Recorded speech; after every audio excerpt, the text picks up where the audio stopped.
തിങ്കളാഴ്ച അമ്മേ പരിശുദ്ധ അമ്മേ, അമ്മേ പരിശുദ്ധ ദൈവമാതാവേ, കൃപാസനത്തിലൂടെ ഞങ്ങളുടെ ദേശത്തിനും അമ്മ മധ്യസ്ഥം തേടി തന്ന എല്ലാ അനുഗ്രഹങ്ങൾക്കും കൃപകൾക്കും ഞങ്ങളിപ്പോൾ ഹൃദയം നിറഞ്ഞ നന്ദി പറയുന്നു.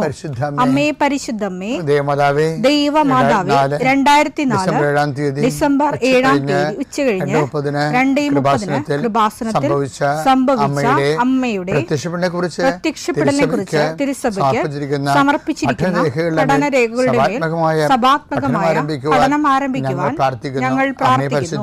അമ്മേ പരിശുദ്ധമേ, ഭൂസ്വർലോകങ്ങളുടെ രാജ്ഞിയായ അങ്ങേയ്ക്ക് ഭൗമസംരക്ഷണത്തിനായി പ്രപഞ്ചപ്രകൃതിയെ തന്നെ തിരുസഭ പ്രതിഷ്ഠിക്കുവാൻ ഈ പ്രത്യക്ഷീകരണം വഴി ഇടയാക്കണമേ. പരിശുദ്ധമേ, ജപമാല മാതാവേ, സകല കൃപാസനം പ്രാർത്ഥനയോടും ചേർത്ത് ഞങ്ങളിപ്പോൾ പ്രാർത്ഥിക്കുന്ന ഈ കുടുംബത്തിന്റെ പ്രത്യേക നിയോഗം പറ മക്കളെ.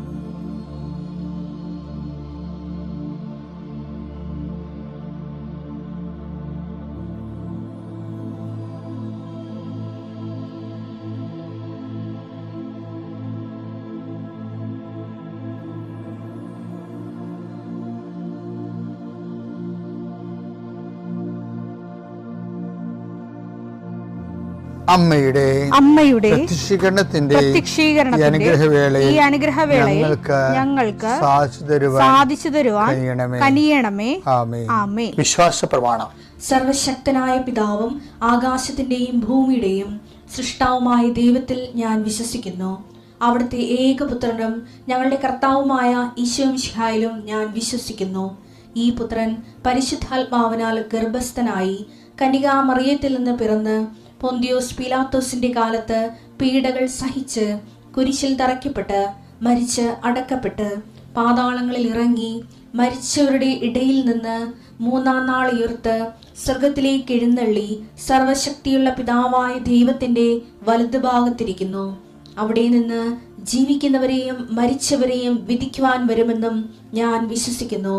പരിശുദ്ധാത്മാവിലും ഞാൻ വിശ്വസിക്കുന്നു. വിശുദ്ധ കത്തോലിക്കാ സഭയിലും പുണ്യവാന്മാരുടെ ഐക്യത്തിലും പാപങ്ങളുടെ മോചനത്തിലും ശരീരത്തിന്റെ ഉയർപ്പിലും നിത്യമായ ജീവിതത്തിലും ഞാൻ വിശ്വസിക്കുന്നു. ആമേൻ. സുഖസ്ഥനായ ഞങ്ങളുടെ പിതാവേ, അങ്ങയുടെ നാമം പൂജിതമാകണമേ. അങ്ങയുടെ രാജ്യം വരണമേ. അങ്ങയുടെ തിരുമനസ് സ്വർഗത്തിലെ പോലെ ഭൂമിയിലും ആകണമേ. അന്നു വേണ്ടുന്ന ആഹാരം ഇന്ന് ഞങ്ങൾക്ക് തരണമേ. ഞങ്ങളോട് തെറ്റ് ചെയ്യുന്നവരോട് ഞങ്ങൾ ക്ഷമിക്കുന്നത് പോലെ ഞങ്ങളുടെ തെറ്റുകൾ ഞങ്ങളോടും ക്ഷമിക്കണമേ. ഞങ്ങളെ പ്രലോഭനത്തിൽ ഉൾപ്പെടുത്തരുതേ, തിന്മയിൽ ഞങ്ങൾ രക്ഷിക്കണമേ. ആമേൻ. നന്മ നിറഞ്ഞ മറിയമേ, സ്വസ്തി. കർത്താവ് അങ്ങയുടെ കൂടെ സ്ത്രീകളിൽ അങ്ങ് അനുഗ്രഹിക്കപ്പെട്ടവളാകുന്നു. അങ്ങയുടെ ഉദരത്തിൻ ഫലമായി ഈശോ അനുഗ്രഹിക്കപ്പെട്ടവനാകുന്നു. പരിശുദ്ധ മറിയമേ, തമ്പുരാന്റെ അമ്മേ, പാപികളായ ഞങ്ങൾക്ക് വേണ്ടി ഇപ്പോഴും ഞങ്ങളുടെ മരണസമയത്തും തമ്പുരാനോട് അപേക്ഷിക്കണമേ. ആമേൻ. കർത്താവേ, നിന്റെ ഉന്നതമായ നാമത്തിന് സ്തോത്രം ചെയ്യുന്നു. കർത്താവേ, നിന്റെ വിശുദ്ധ പൗരോഹിത്യത്തെ മഹത്വപ്പെടുത്തണമേ. കർത്താവെ, സഭയിലുള്ള സാന്നിധ്യം ദൃഢമാക്കണം. 40 വർഷം ഞാൻ അർപ്പിച്ച കൃപാസന ജീവനോടെ പ്രത്യക്ഷപ്പെട്ട മാതാവിൻ്റെ സാന്നിധ്യം ഈ കൃപാസനത്തിൽ വന്നിറങ്ങി പ്രാർത്ഥിച്ചു പോകുന്ന ലക്ഷോപലക്ഷം മനുഷ്യരുടെ പ്രാർത്ഥനയുടെ ശക്തിയാൽ ഞാൻ ഇന്നത്തെ ദിവസത്തെ എൻ്റെ മക്കളുടെ ആവശ്യങ്ങളെ കർത്താവിൻ്റെ ദൃശ്യം സമർപ്പിച്ചുകൊണ്ട് ആശീർവദിക്കുന്നു. കർത്താവെ, അങ്ങയുടെ മക്കളുടെ മേൽ നിൻ്റെ തിരുമുറുപാട് മരുന്നുകരം വെക്കണമേ. എൻ്റെ കർത്താവിൻ്റെ ഉന്നതമായ നാമത്തിൽ ശിരസിൻ്റെ രോഗങ്ങൾ, ബ്രെയിനിലെ സിസ്റ്റുകൾ, ബ്രെയിനിലെ ക്യാൻസറുകൾ, ബ്രെയിനുമായിട്ട് ബന്ധപ്പെട്ട മുഴുവൻ രോഗങ്ങൾ ഈ നിമിഷം ഇത് പ്രാർത്ഥന കൂടുന്ന മക്കളുടെ മേൽ കർത്താവിൻ്റെ ശക്തി ഒഴുകുകയും സുഖപ്പെടുകയും ചെയ്യട്ടെ. തൊണ്ടനൊമ്പരങ്ങൾ, അത്തോൺസൈറ്റുകൾ, തൈറോയിഡുകൾ, ശ്വാസകോശ രോഗങ്ങൾ, ഉദര രോഗങ്ങൾ, പിസ്തുല രോഗങ്ങൾ, PCOD രോഗങ്ങൾ, സർവാംഗവാദ രോഗങ്ങൾ, വൃഷ്ണരോഗങ്ങൾ കർത്താവിൻ്റെ നാമത്തിൽ ഉച്ച മുതൽ ഉള്ളങ്കാര് വരെ കർത്താവിൻ്റെ രക്തം പടരട്ടെ. മരുന്ന് ലേപനമല്ല, അങ്ങയുടെ വചനമാണല്ലോ അങ്ങയുടെ മക്കളെ സുഖപ്പെടുത്തുന്നത്. വചനത്തിൻ്റെ കരുത്ത ശക്തിയാൽ യേശുക്രിസ്തു ഉന്നതമായ നാമത്തിൽ അങ്ങയുടെ മക്കൾ സൗഖ്യം പ്രാപിക്കട്ടെ. കർത്താവെ, ഇന്നത്തെ യാത്ര, ഇന്നത്തെ സംസാരം, ഇന്നത്തെ കമ്മ്യൂണിക്കേഷൻസ്, ഇന്നത്തെ ഒപ്പുകൾ, ഇന്നത്തെ എഴുത്തുകൾ, ഇന്നത്തെ ഉപയോഗിക്കുന്ന വാഹനങ്ങൾ, കർത്താവ് ഇന്ന് ചെയ്തു തീർക്കേണ്ട എല്ലാ ഉത്തരവാദിത്തങ്ങളും കണ്ടുമുട്ടുന്ന എല്ലാ വ്യക്തികളുടെ മേലും എൻ്റെ മക്കളുടെ മേൽ കർത്താവിൻ്റെ ശക്തി പ്രവർത്തിക്കുകയും മാതാവിൻ്റെ മധ്യസ്ഥത്തിൽ സഞ്ചാരി മാതാവ് സമയത്തിൻ്റെ അധികാരം നിലമേലങ്കിയാൽ നിങ്ങളെ പൊതുകയും സന്തോഷത്തോടെ നിങ്ങൾ രാത്രി തിരിച്ചു വരാൻ ദൈവം അനുവദിക്കുകയും ചെയ്യട്ടെ. നിത്യപിതാപുത്രൻ പരിശുദ്ധാത്മാവിനെ നയിക്കുവാവേ. എൻ്റെ പ്രിയപ്പെട്ടവരെ, ദൈവത്തിൻ്റെ വാഗ്ദാനം പ്രാപിക്കാൻ, ഈ ദൈവത്തിൻ്റെ വാഗ്ദാനം പ്രാപിക്കുന്നതിന് വേണ്ടിയാണല്ലോ ഉടമ്പടി എന്ന് പറയണത്. ഉടമ്പടി ദൈവം തന്നിരിക്കുന്നത് അവിടുത്തെ വാഗ്ദാനങ്ങൾ നമ്മൾ പ്രാപിക്കാൻ വേണ്ടിയാണ്. അഥവാ വാഗ്ദാനത്തിൽ അധിഷ്ഠിതമായ ഒരു പ്രവർത്തന പദ്ധതിയാണ് ഉടമ്പടി. വാഗ്ദാനം പ്രാപിക്കുന്നതിന് ഇപ്പോൾ ഓരോ വിഷയം, എല്ലാ ബൈബിളിൻ്റെ ഒരു വിഭാവനയിൽ ജീവിതത്തിൻ്റെ ലക്ഷ്യപ്രാപ്തിക്ക് ഉതകുന്നതും ലക്ഷ്യം ഉൾപ്പെടെ എല്ലാം, ഭൗതികവും ആത്മീയവുമായിട്ടുള്ള ലക്ഷ്യം, മനുഷ്യൻ്റെ നിലനിൽപ്പിൻ്റെ അടിസ്ഥാന ഘടകങ്ങൾ, നിലനിൽപ്പിന് ആവശ്യമായവ, ജോലി, വീട്, വിവാഹം, മക്കൾ, അങ്ങനെ എന്ത് സംഭവം, പ്രൊമോഷൻ, PR, ഇങ്ങനെയൊക്കെ എന്ത് സംഭവം വന്നാലും ജീവിതം വരെ ഐഹികമായിട്ടുള്ള കാര്യങ്ങളാണത്.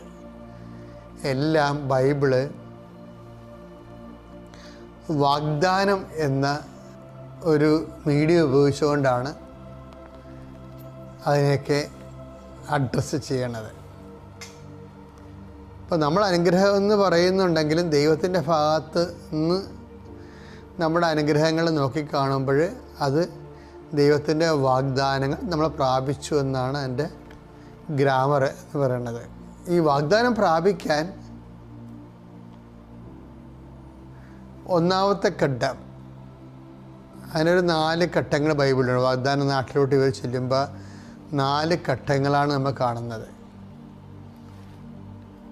അതിൽ എല്ലാ നമ്മുടെ ജീവിതത്തിൻ്റെ എല്ലാ വാഗ്ദാനങ്ങളും ഒരു ഘട്ടമെങ്കിലും നമ്മൾ വളരെ ഗുരുതരമായ രീതിയിൽ നിശ്ചിതമായി നിരീക്ഷിച്ച് അർത്ഥവത്തായിട്ട് നടപ്പിൽ വരുത്തേണ്ടതാണ്. ഒരു ഘട്ടം വെച്ചാൽ ഒരു ഘട്ടം മാത്രം പോരെന്നല്ല. അതായത് ഈ തുടക്കക്കാരെ ഉദ്ദേശിച്ചാണ് അങ്ങനെ പറയണത്. തുടക്കക്കാർ ഒരു ഘട്ടമെങ്കിലും, ഇപ്പം എന്താണ് ഘട്ടമെന്ന് പറയണത്? ഒന്നാമത്തേൽ വാഗ്ദാന നാട് പ്രാപിക്കുക ഈജിപ്തിൽ നിന്ന് ഇറങ്ങിയ ജനം ആദ്യമേ കണ്ടത് എന്താണ്? ചെങ്കടല. ചെങ്കടൽ ഒരു ഹഡിൽസാണ്, തടസ്സമാണ്. ഈ ചെങ്കടലിന് ആൾക്കാർ അതിൻ്റെ ആ പ്രക്രിയ, അത് കടന്നു പോകുന്ന ഒരു പ്രക്രിയയാണ്. മോസസിൻ്റെ വിശ്വാസവും മോസസിൻ്റെ നേതൃത്വത്തിന് ദൈവത്തിൻ്റെ സാന്നിധ്യവും അങ്ങനെ പല കാര്യങ്ങളുണ്ട്. പക്ഷേ ഈ ജനം മോസസിൻ്റെ ഉൾപ്പെടെ ഒപ്പമാണിത് കടന്നു പോണത്. ഈ കടന്നു പോകുന്നതിനെക്കുറിച്ച് അതിനൊരു സ്പിരിച്വൽ മീനിങ് കൊടുത്തിട്ടുണ്ട് ബൈബിള്. ഇതുപോലെ തന്നെയാണ് നമ്മുടെ ജീവിതത്തിൻ്റെ വാഗ്ദാനം പ്രാപിക്കുമ്പോഴും ഈ ഒരു സ്പിരിച്വൽ പ്രക്രിയ മസ്റ്റായിട്ട് നമ്മൾ നടന്നുവെന്ന് ഉറപ്പ് വരുത്തണം. അതേതാണ് സ്പിരിച്വൽ പ്രക്രിയ? ചെങ്കടലിൻ്റെ സ്പിരിച്വൽ എന്തോ ഒരു വലിയ ആത്മീയതയുടെ ഭൗതികമായ പ്രതീകമാണ് ചെങ്കടൽ കിടക്കുക എന്നുള്ളത്. അതിനെക്കുറിച്ച് പറയണത് പൗലോസ് അപ്പോസ്തലനാണ് പറയണത്.